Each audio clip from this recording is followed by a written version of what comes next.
Vote bank రాజకీయాల కోసం ఇయ్యాలంటి వరకు యూనిఫామ్ సివిల్ కోడ్ రాలేదు. ఒక హిందూ గవర్నమెంట్ ఎంప్లాయీ చచ్చిపోతే ఆయన భార్య బతుకున్నంత వరకు అదేదో పెన్షన్ ఇస్తారు. కానీ తుర్కాయన చచ్చిపోయాడు అనుకో, ఫస్ట్ పెద్ద భార్య చచ్చిపోయిన వారికి ఇస్తారు, తర్వాత రెండో భార్య చచ్చిపోయిన వారికి ఇస్తారు, తర్వాత మూడో భార్య చచ్చిపోయే వారికి ఇస్తారు, నాలుగో భార్య చచ్చిపోయే వారికి ఇస్తారు. ఇది కాంగ్రెస్ మన హిందువులకు ఇచ్చిన గిఫ్ట్. వక్ఫ్ యాక్ట్ ఇటులనే ఇల్లు మంచుకుంటుంది. ఆ వక్ఫ్ వచ్చి ఇది నా ఇల్లు అంటే ఇటులనే ఖాళీ చేసుకోవాలి. అది వక్ఫ్ చట్టం. మన ఇటులనే ఎడుకోవాలి. కోర్టు కోరిక లేదు. వక్ఫ్ ట్రిబ్యునల్కి పోవాలి. వక్ఫ్ ట్రిబ్యునల్ వాళ్ళు ఉంటారు, జడ్జిలు 5 తుర్కోలు ఉంటారు. ఆ తుర్కోడు చెప్పిందే వేదం. మళ్ళా ఈటలన్నది ఇల్లు రాదని అనుకో, ఈ ఈటలని సుప్రీంకోర్టు కోరాలి, హైకోర్టు కోరాలి, ఇక ఇంకో ఇల్లు కట్టుకోవాలి. అది వక్ఫ్ చట్టం. ఇది కాంగ్రెస్ వాడు హిందువులకు ఇచ్చిన గిఫ్ట్. 3 అంశాలు చెప్తా బ్రదర్. తుర్కోళ్ళ రాజకీయ మ్యాప్ ఏమంటారు, పొలిటికల్ మ్యాప్ ఏ రకంగా ఉంటుందో 3 ఫేజ్లలో ఉంటది. ఫస్ట్ ఫేజ్ 10 నుంచి 15% దాకా తుర్కోలు ఉన్న జనాభా ఉన్న జాగాల దారుల్ అమన్, ల్యాండ్ ఆఫ్ పీస్ అంటాడు వాడు. అంటే ఏమంటాడు, ఇక సుమా ఇక మీడియాలో ఉన్నా కూడా నాకేం పడకూడదు, కానీ తుర్కోళ్ళు అంటే ఇస్లాం కాదు.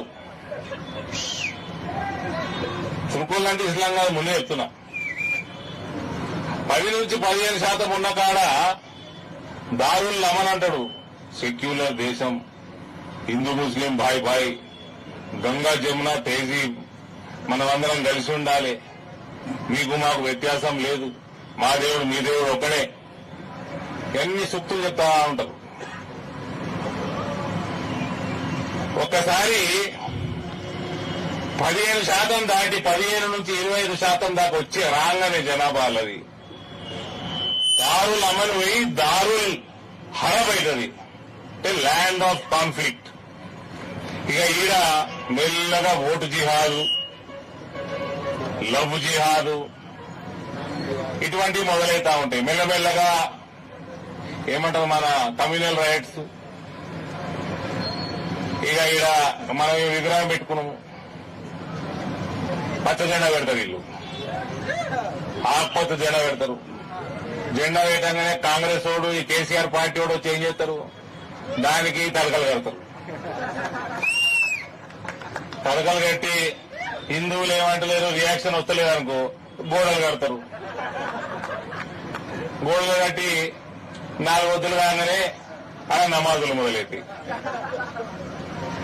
ఇది 15% నుంచి 25% జనాభా. ఇక 25% జనాభా దాటింది అనుకోండి, ఇక దారుల్ ఇస్లాం. ఇక 3వ ఫేజ్ వస్తుంది, లాస్ట్ ఫేజ్. ఇక ఈ ఫేజ్ లా భయపెట్టించి కన్వర్షన్ చేసుడు, మర్డర్లు మానభంగాలు చేసి కన్వర్షన్లు చేసుడు. ఇస్లాం ని స్వీకరిస్తావా నరకానికి పోతావా, ఇస్లాము స్వీకరించకపోతే నువ్వు కాఫీర్వి, కాఫీర్ని చంపేయాలని మా ఇస్లాం చెప్తున్నది.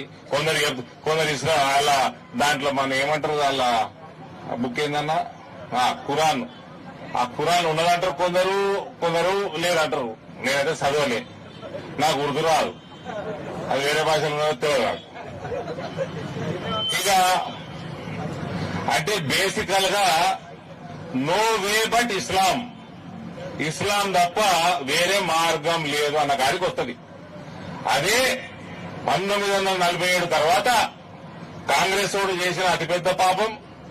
ఆ పాపం చేసేందుకే కొట్టుకపీక్తుంది అంతా. ఆ పాపం చేసేందుకే కొట్టుకపీక్తున్నాడు.